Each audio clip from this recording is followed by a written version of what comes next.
Have you ever left the theater and had it in your mind that you're going to go back and watch that movie again? Think of what that movie is for you and let me know down below. I would love to hear, and you know I'll reply. I mean, look at my sub count. But for me, that movie was Sinners.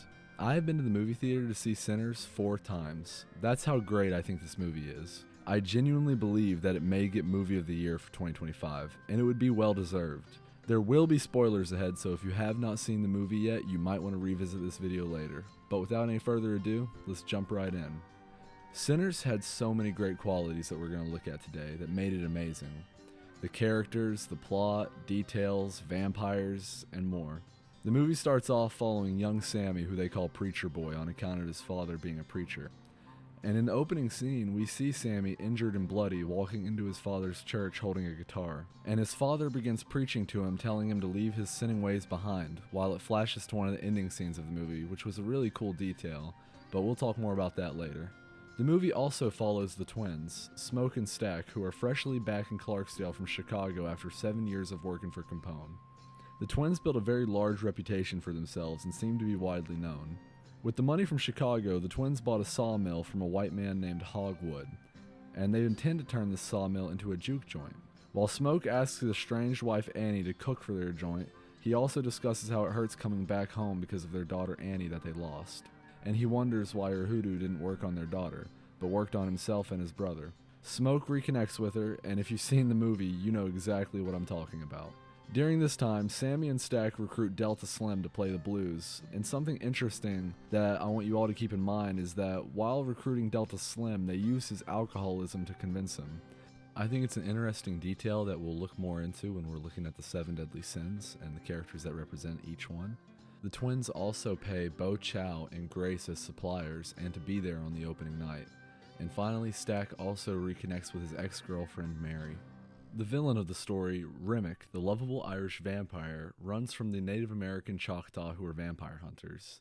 And I'd also like to add that in his opening scene, he falls in front of the house, and I believe the symbolism of this was to mimic Remick being a fallen angel.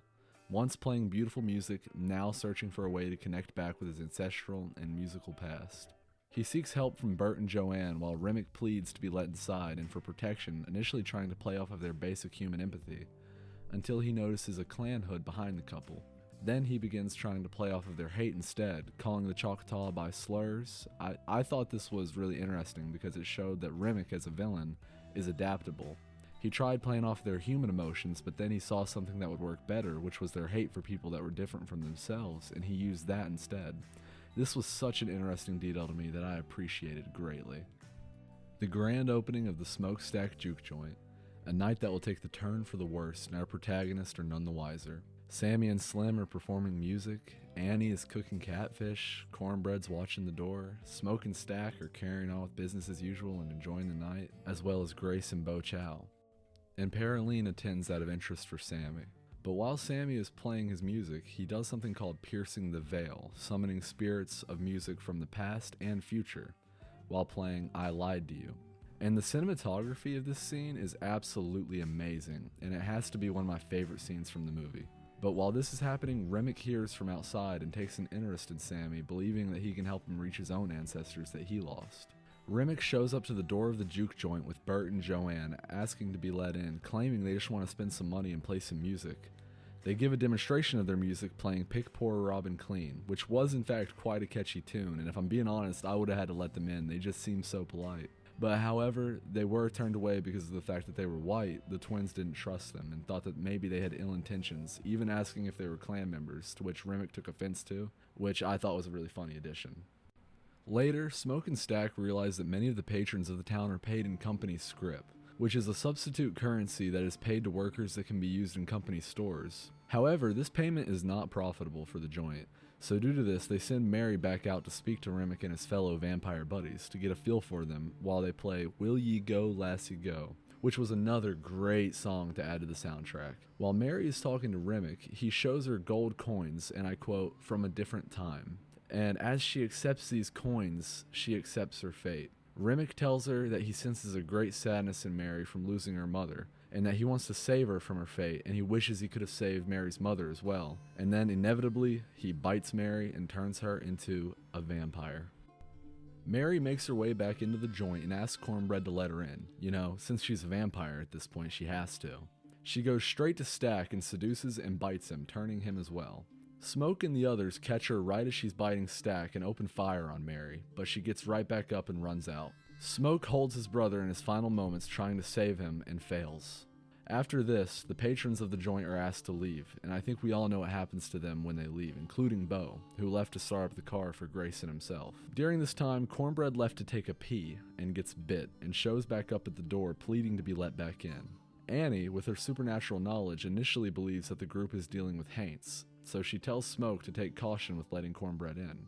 After a failed attempt at being let in, Cornbread has a final trick up his sleeve and asks to at least be paid for the work he did that night, and attempts to grab and bite Smoke when he hands him the money, to which he fails. The action does not stop at this, because after Cornbread leaves, Stack reawakens as a vampire in the other room, pleading to be let out, and eventually just busts down the door on Sammy. And that's when our protagonists realize that they are not dealing with Haints, they are dealing with vampires. And the only thing that can kill them is sunlight, silver, and wooden stakes. And they cannot come inside without being invited. It is also worth mentioning that while they do become a part of Remick's hive mind, the person's personality and soul remain intact. With Remick and the other vampires still unable to enter the joint, he tries to convince the ones inside to let him in. He attempts to use the memories he has gained from Stack and Bo by trying to make Smoke want to join his brother, which almost works, and he uses Bo to intimidate Grace and make her think that they are going to go pay Lisa a visit, which I don't think they were actually going to do, or they would have. I think that no matter what, they were going to stay outside of the juke joint and wait it out. Another tactic Remick uses to try and convince them to let him in is telling them that by joining him, they will gain immortality and freedom, love and fellowship. Remick also warns Smoke that the man named Hogwood that the twins bought the sawmill from was the head of the local clan, and that he was planning on coming to the juke the next morning to kill everyone there. Remick knows this because Bert was Hogwood's nephew. Another scene that I'd like to mention that I really enjoyed was the scene with all the vampires out in the field outside of the joint, where they're all dancing in a circle with Remick in the center doing his Irish jig and singing the song Rocky Road to Dublin. This scene was just absolutely beautiful to me. The cinematography throughout the entire film was amazing, but this scene and the scene where Sammy pierces the veil are my two favorites by far. During the final climax of the film, Grace screams and invites the vampires in out of fear of them going for her daughter. I'd like to take a moment to look at this because Grace doing this to preserve her daughter's life was an admirable action, but at the same time, her doing this put everyone else's life in danger. I feel like the inclusion of the scene and the motivation behind why she let them in really shows Grace's maternal instinct. As Remick and company approach the joint ready to enter, they are singing Pick Poor Robin Clean, which really captures an ominous and impending feeling of doom. Then they enter and the battle begins. Grace immediately targets Bo, tackling and stabbing him. Both of them on fire, the two reunited in death and fire to protect their daughter. It was a really nice touch, and I feel like there's a lot of symbolism behind it, but I couldn't quite pick up on what exactly it was. So if any of you did, let me know down below. Stack bites Annie, leaving Smoke to fulfill his promise of not letting her turn, and Smoke stabs her in the heart with a wooden stake. Mary and Stack are obviously distraught after Smoke mercy killed Annie instead of letting her turn, and they flee. But the reason that Stack and Mary were so upset from it was because they saw turning Annie as the best chance to get Smoke along with the fact that they wanted all of their family to be united in death. Slim sacrifices himself in a heroic moment so that Paroline, Sammy, and Smoke can escape upstairs, showing his true colors and kind heart. Paroline is unfortunately killed by Remick and turned, while Smoke defeats Stack. Remick then chases Sammy out of the joint and into the river. Sammy begins saying a prayer, and Remick begins saying it with him, and in a way showing Sammy acceptance to his tribe, or possibly a way of telling him that they are only comfort words. I'm honestly not sure which interpretation is correct because of how much depth there is to Remick. Sammy smashes his guitar into Remick's head, wounding him, and then Smoke comes up behind and stabs him as the sun begins to rise, and the Horde, along with Remick, begin to go up in flames. And once again, another beautiful shot. Absolute cinema. Sammy goes home to his father as Smoke awaits for Hogwood and the clan members. He successfully kills all of them, but is also fatally shot. In his final moments, he begins seeing his wife Annie and child that he lost. Annie tells him to put his cigarette out as she wouldn't want any of the smoke to get on him. This is Annie telling Smoke that he can hold her and join them once he puts his cigarette out. His cigarette being his old ways. She wants Elijah Moore, not Smoke. Earlier in the film, Stack promises Sammy he can drive the car on the way back home, and that promise was kept. He did drive the car on the way back, but as the last man standing of the night. When Sammy walks into the church, bloody and injured, the same scene of the movie that we opened with, his father, Jedediah, begins reciting scripture and prayer to Sammy, telling him to leave his sinning ways behind. And we now know what was flashing at the beginning was Remick reciting prayer to him. His father recites the prayer to him, wanting to use Sammy to spread and expand Christianity, and Remick recites the prayer to use Sammy's musical gift to connect with his ancestors. Both parties just wanting to use Sammy. Sammy later goes on to achieve fame in the blues and changes the name of the juke joint to Paralene's in honor of Paraline. And 60 years after the events of the movie, Sammy is visited by Stack and Mary. Stack, unlike his brother, still goes by his alias of Stack, showing that Smoke was able to change and just be Elijah, but Stack's soul is trapped and he's doomed to immortality. So he will never get to be just Elias. He will never get that growth. When they visited him, I noticed in the mirror in front of them that you of course could not see Stack or Mary's reflection, but I also noticed that you could not see Sammy's either, but you could see the bartender's reflection. This makes me think that maybe Sammy sold his soul for success. This could just be an error, but it's still an interesting theory to keep in mind. Stack tells Sammy how Smoke made him promise to leave Sammy alone and let him live his life. Stack also offers Sammy immortality so that he can stay alive with them. Sammy plays Travelin' for Stack and Mary, just like he played it for Stack earlier in the film on the way to the juke joint. Sammy and Stack both agree that that day was the best day of their lives. The characters in this movie were another factor in what made the movie amazing. There was so much depth to all the characters, but I particularly took interest in Smoke, Stack, Sammy, and Remick. Smoke and Stack contrasted each other perfectly throughout the movie. Smoke is the older, more mature, and serious brother, and Stack is the younger and more arrogant of the two. They both served time in World War I, and as we know, did some time working for Capone in Chicago. There are also heavy implications throughout the film that they don't use the most ethical methods of making money, but this does not diminish them as bad people. They just do what they feel like they have to do. Smoke and his wife Annie lost a daughter, and that seems to have put a strain on their relationship, and possibly one of the reasons the twins left. Annie and Smoke have more of a mature and older type of love, while Stack and Mary's relationship reminds me of a back-and-forth high school relationship. More like young fun and lighthearted. Smoke wears Haint blue, which is interesting and makes me think it might have something to do with warding off Haints. Stack wears red, and I think that fits his flashy personality. The red represents boldness and possibly even power. Another detail is that Smoke and Stack are just nicknames. Elijah and Elias Moore are the twins' birth names, and Elias is actually the Greek name for Elijah, so the two of them have the same name. Smoke always looks after Stack, and was likely more like a father to him than their actual father, who would hit and abuse Stack because he blamed him for the death of their mother. One day, their father hit Stack and knocked him unconscious, and when Stack awoke, Smoke had already killed and buried him. The loving connection that the twins had was portrayed really well. Before we take a look at Sammy's character, I think we need to tip our hats to the actor who played him, Miles Keaton. I apologize if I totally butchered that last name, but you get the point. Apparently it was his first acting gig, and I think he did a phenomenal job. The acting, the singing, everything.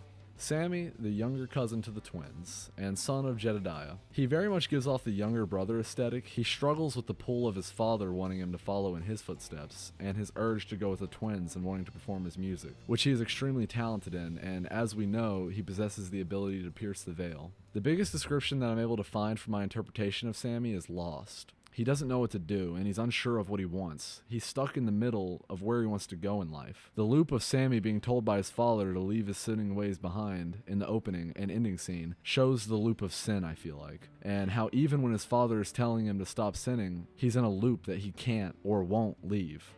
Remick, the fallen angel. He's an Irish vampire in the South and one of the best villains in movies to come out in the past decade, in my opinion. He claims to spread fellowship and love by forcing people to join him as a vampire. His character has a lot of symbolism of Irish migration to America. Remick sees a parallel of the oppression of African Americans to his own people. He's trying to offer those at the juke joint a feeling of belonging, freedom, and family. He uses the promise of equality to try and convince the protagonist to let him in and join him. Remick is a character that is willing to use trauma to manipulate those he needs to fit his agenda. I took note that throughout the movie, he was always using mental tools and trying to play mind tricks on people to gain their trust, as mentioned earlier when Remick played off of Bert and Joanne's hatred and used it to his advantage. Remick tells Sammy that the words of Christianity were used against his people, and he also tells Sammy about how his people's land was stolen. This also tells us that Remick is old enough to have been alive at the time before Ireland was completely turned to Christianity, making him roughly 1300 years old. old. My favorite detail I noticed about Remick is the symbolism of him being a fallen angel. In his opening scene, he falls from the sky, on fire, wounded, pathetic, and hurt, just like an exiled angel.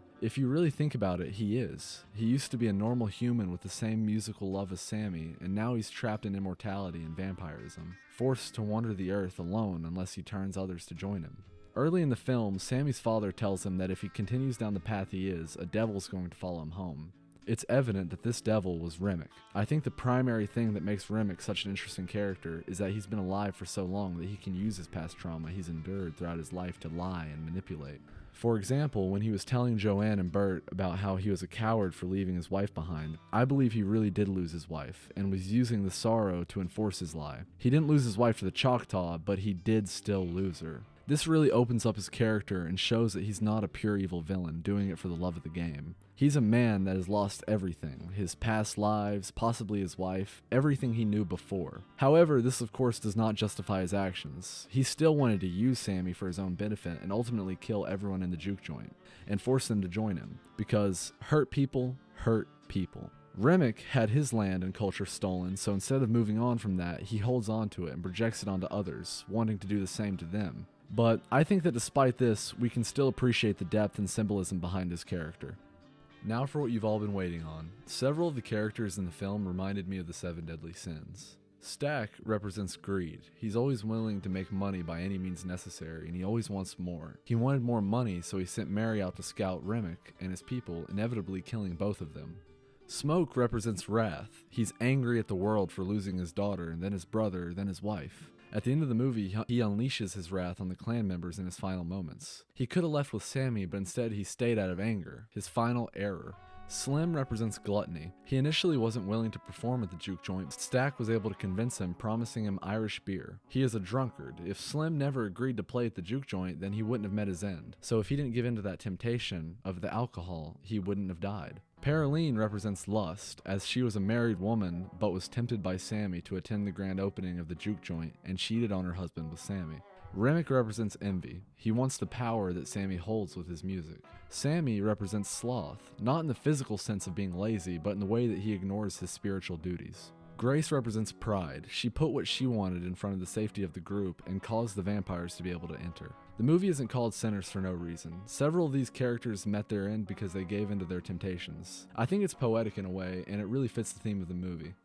There were so many small details that could have gone unnoticed that I won't go super in depth on, but I think they added to the overall character of the movie. There were buzzards circling above Bert and Joanne's cabin before Remick arrived, and then again circling the juke joint, showing impending death. When Remick was dunking Sammy in the water, it really reminded me of a dark version of a baptism, which I felt played into the whole sinners and spiritual vibe of the movie. Stack couldn't bite Smoke at one point in the movie, and I have 2 theories on why. Either A, the mojo bag keeping Smoke safe, or B, Stack was fighting against the hive mind. The last time Stack saw the sun was coincidentally the last time he saw his brother. Smoke was Stack's light in life, and a final detail I found interesting in the movie was the fact that everyone who went to the juke joint except for Sammy was going to meet their demise, even if Remick never came. The ending would have still been the same because the clan members were coming the next morning. At least with Remick coming, he warned them.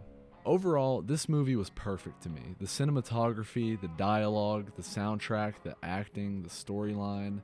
It also tapped into symbolism and culture heavily as well, and I really appreciated that. I hope that all of you enjoyed the movie as much as I did, and if you have not given it a watch, I highly recommend it. But if you have seen the movie, I would love to hear what you all thought of it in the comments. But if you would like to see more of this in the future, go ahead and like and subscribe. It would really make my day. I love you all. Peace.